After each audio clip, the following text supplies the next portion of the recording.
Welcome to Stereo 3D Productions and this Bioshock VorpX setup guide.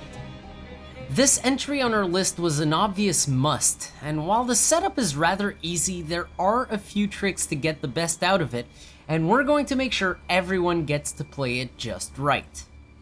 Today's video is part of a series of VorpX tutorials that begins with the VorpX Universal Guide, a video I highly recommend watching if you haven't seen it yet. There will be a link to that guide at the top of the description of this video. Another important note is the videos in this series are open to updates.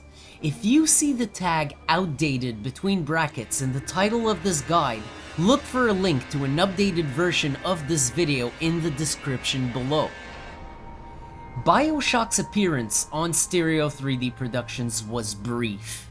Very brief. Back in January 2016, I attempted to start a series on this game. From the beginning, things went well. I was given a nerve-wracking welcome, realizing this game had a lot more focus on classic horror than its second successor, Bioshock Infinite, which I had actually played first. For an old game, it was translating pretty well to VR in terms of visuals and atmosphere.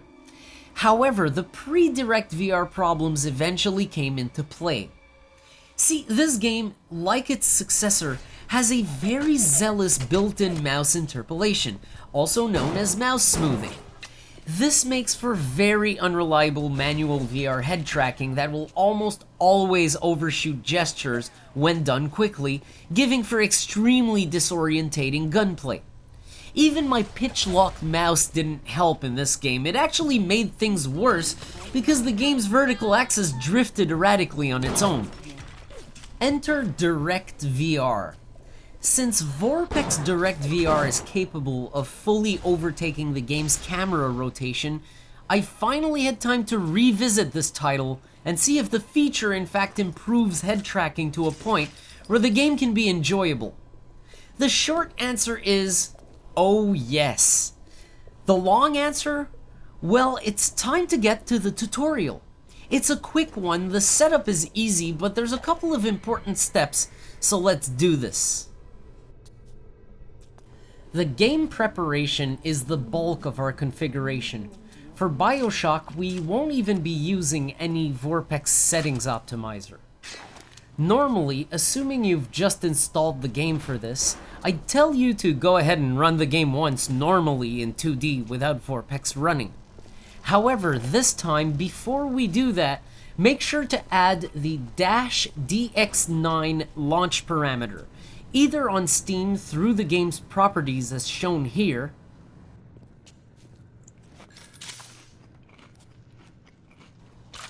or use a shortcut if you're playing a local version of the game, which we now see here.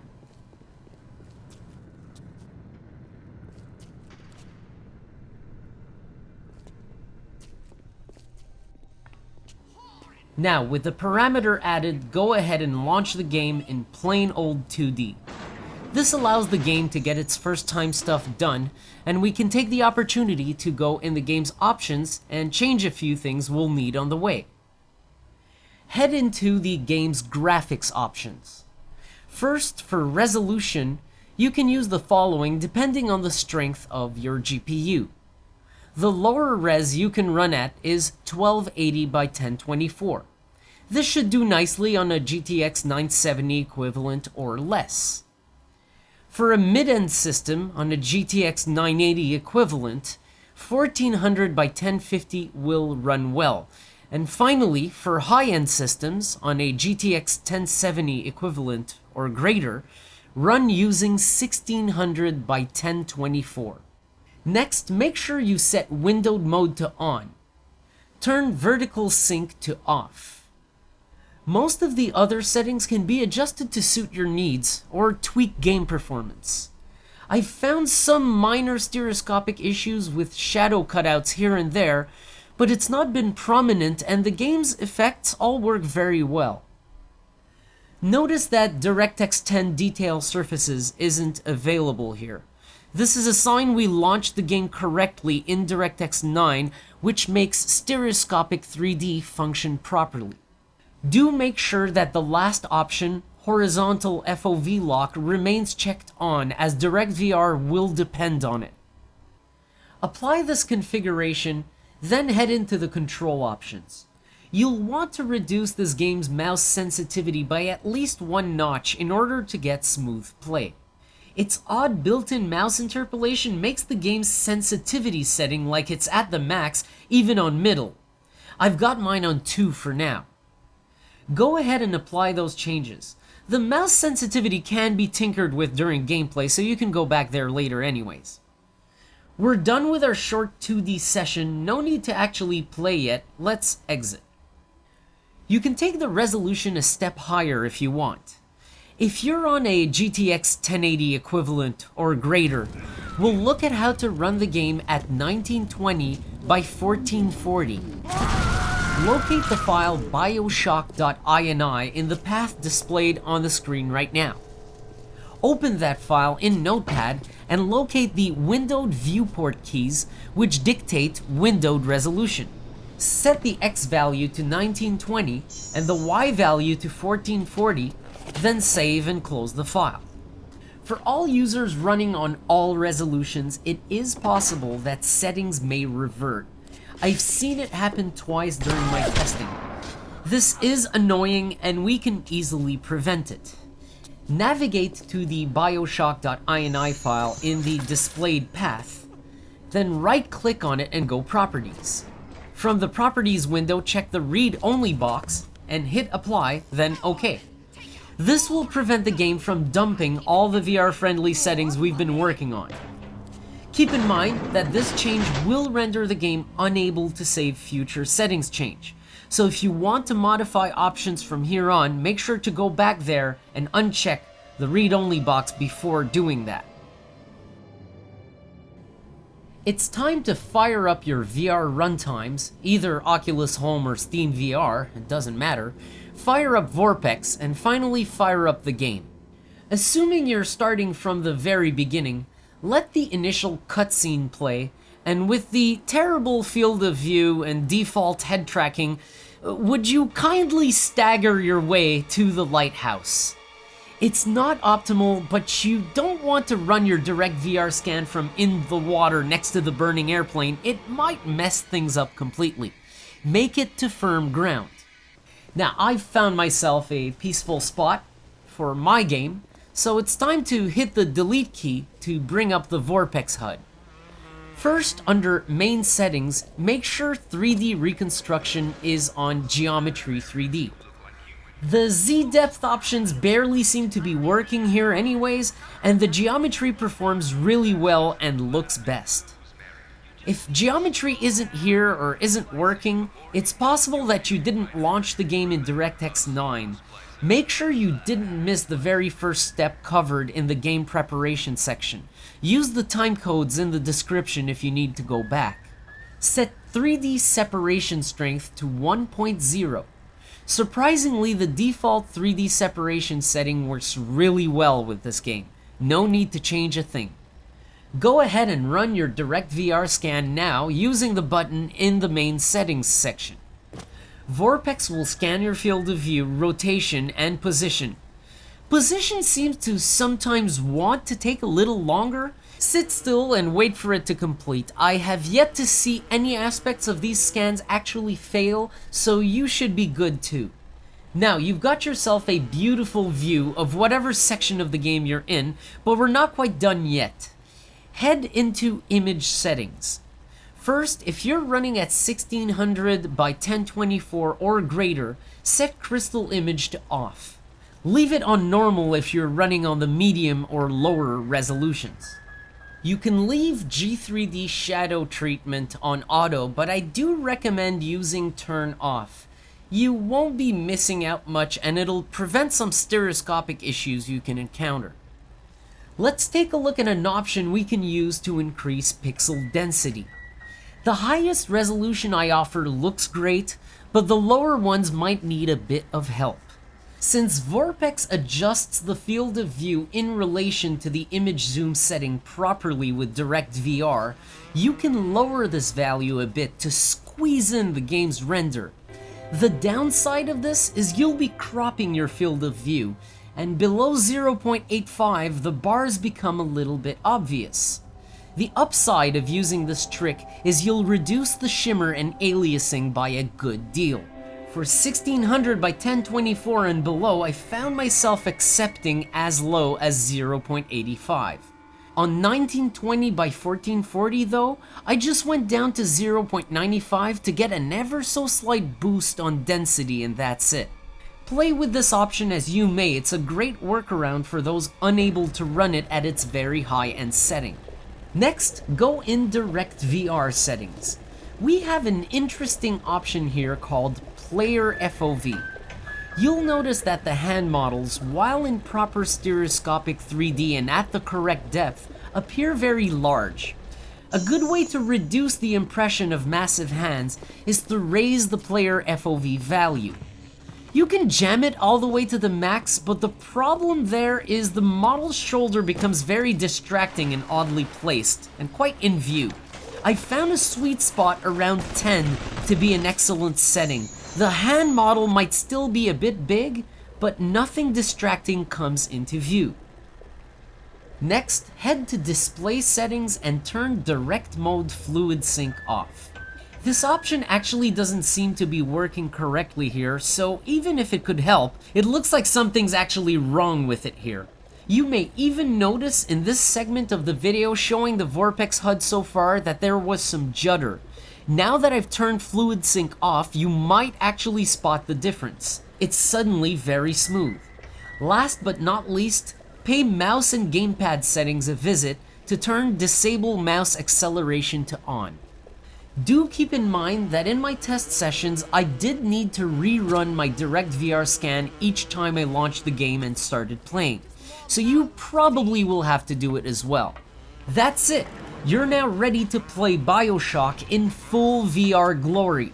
There are some issues you'll encounter, but from my tests I've not really run into anything critical other than the odd game crash upon loading a save mid-play. I'll cover this and other known issues in the next segment. So you're out there having a blast, right? And the game's fun and wow, what a cutscene. Wait, my field of view reverted. Wait, hey, my head tracking's wrong. Damn it. Yeah, this game likes to forget your DirectVR scan after certain events. It's not abusively frequent for the player, but it will happen here and then. Fortunately, you should be in a spot without adversity leaving you time to just rescan immediately. Open your VorpX HUD and just rescan using the button under main settings if that happens. Do be careful not to run your scan during the cutscene that caused this. Wait for the game to give you back normal control. Next, there's the crashing. It has to be brought up because while it's kind of random, the ways to trigger it are the same. The game does not like a save file loaded mid-play. Now, going to the Vita chamber works fine, but loading a save has caused my game to crash at least twice in testing. Speaking of the crashing, such an event can actually cause the game to completely revert its configuration to defaults. Fortunately, I did offer up a trick to avoid this in the game preparation section of this video. Use the timecodes in the description to go back there if you need to. This next one is more minor, but it bothers me. While most of the mouse interpolation issues are gone thanks to DirectVR, I can still see a sort of fight going on here between this god-awful mouse interpolation and VorpX. For the most part, VorpX wins outright, but you'll notice that sometimes the aim can feel a bit shaky. This especially becomes obvious if you're relying too much on asynchronous time warp, aka dropping frames below 90. I bring it up because you too might notice it. This is a huge difference between this game and its second successor, Bioshock Infinite.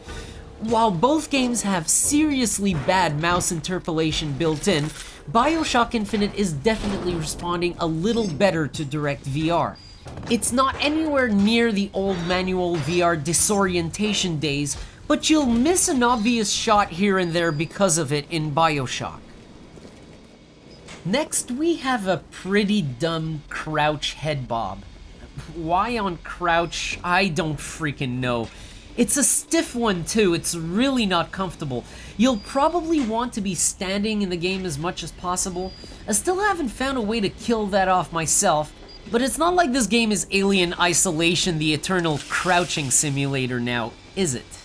Oh, speaking of dumb things, the game uses a mouse wheel press to let you change your gun ammo type. This happens to be VorpX's edge peak hotkey, so you may want to change your control key setting for changing ammo types. As usual, most aim down sights will suck monkey ass for VR. You're just way better off using the normal crosshairs. You will get some pretty excellent aim with it, I've found. Firing from the hip is where it's at, and man, they did the shotgun really good in this game. I mean really good. This is a shotgun you want in VR. Good job planning for the future, Bioshock. Now, this next issue only affects those on the lower resolutions. That aliasing, oh boy. That's the exact same reason why I decided to force my way into 1920 by 1440. Oddly enough, that very high resolution looks almost identical in sharpness to running Bioshock Infinite at 1920 by 1080. I'm not sure why the difference is so large, but Bioshock shares aliasing issues eerily similar to Singularity. The good thing is we can force very high resolutions without completely destroying the game performance here, and the image zoom trick really helped a lot. Strange how the same engine can offer so many variations of issues from game to game. Now finally, and this is a bonus funny one, if you finalize your configuration right at the lighthouse in the beginning, the 3D will almost immediately expose a cheap trick the developers did for the moon and sky. You'll be treated to the sight of a billboard cutout picture of the sky 3 feet away from your face that rotates to face you in the correct angle to appear like it's a distant sky. It obviously doesn't affect gameplay at all. It's gone after you leave that area, and I'm only bringing it up because sometimes when you run a game in VR, you can see where the devs cheated. Some of you may wonder why I haven't revisited the case that is Bioshock any earlier. This is mostly because I'm fixated on Bioshock Infinite and a few other games at the moment. And my testing here proved that I'm probably doing the right thing. Yes, Bioshock appears to be a great game, but from what I've seen so far, Bioshock Infinite does everything better, except maybe for the classic horror. It's not just the mouse interpolation is better handled by DirectVR in the newer game, but the gunplay is downright better. The pacing makes more sense to me, and the enemy AI is completely different. Kind of more skittish in the 2007 original. Plus, while Bioshock visuals are quite the trip, they're definitely less colorful and more murky than its counterpart, not to mention the nearly 6-year age difference. I will, however, consider continuing the playthrough at some point. Bioshock feels very different from its second successor, and while the differences are taking some time for me to sort of accept, the game did grow on me progressively during this test, culminating to my falling in love with this absolutely amazing shotgun. I wanted to play up till the point where I had ended my old 2016 Let's Play episode performed on medium difficulty, so I loaded a new game on hard. Despite the difficulty increase, every single section went orders of magnitude better in terms of control, situational awareness, and most of all, head tracking and aim precision. Yes, the enemies are tough as fuck, but they're much less of a handful with precise controls. During the tests, I eventually stormed right past where I'd left off in 2016. Remember, I haven't played this game other than that sole Let's Play episode, so this was 100% uncharted territory, which isn't always the case for me in these. I finally got introduced to the shotgun. It sold me on the game right there and then. Take a look.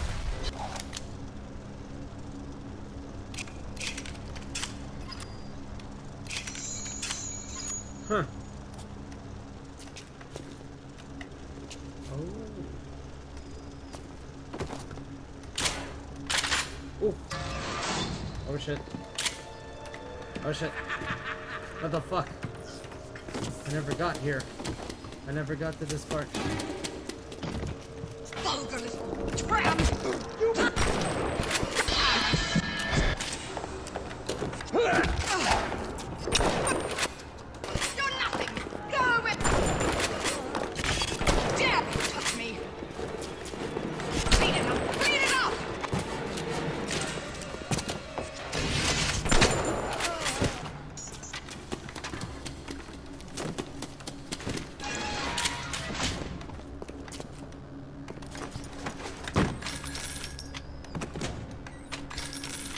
I love this shotgun.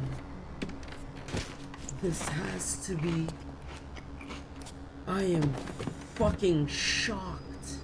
Like I said, Bioshock may not be as perfect as its second successor, but it is indeed yet another game that runs nearly like a first-party virtual reality implementation.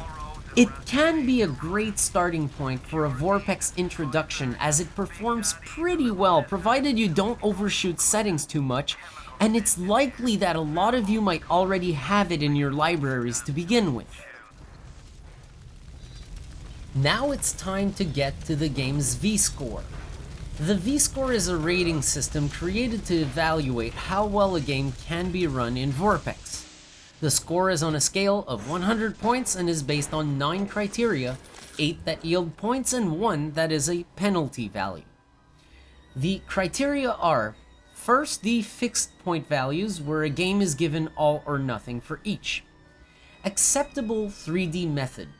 This is worth 30 points. If we can't have depth perception, we cannot have VR. Proper geometry 3D.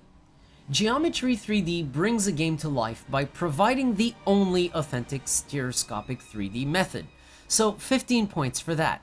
In this case, Geometry 3D works for Bioshock provided you start the game in DirectX 9, all good here, 30 and 15. Proper head tracking. Head tracking that goes all over the place is no fun, so this is worth 15 points. Yes, I had my slight complaints about mouse interpolation, but I am knowingly being picky. The game does get the 15 points here. This head tracking is excellent. Second, the variable criteria, where the amount of points can be adjusted for each item. Sufficient field of view. A game really needs some means for forcing the field of view, and because of the various ways we can achieve this, some more effective and some less, this is worth up to 15 points. This is done by DirectVR in this case, so obviously we've got all the FOV points for Bioshock. Proper 3D hands and weapons.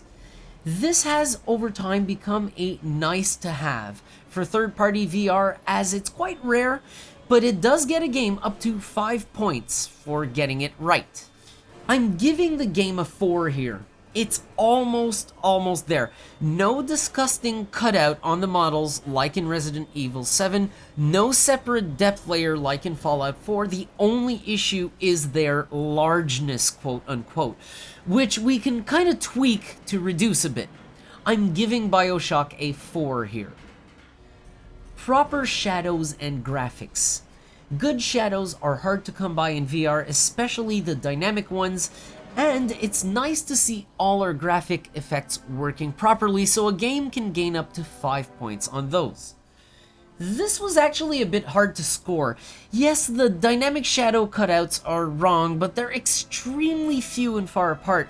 I can't ignore the other things, like the water working spectacularly well, the particles being spot on, many light shafts and atmospheric effects showing just right. The game gets a 4 here.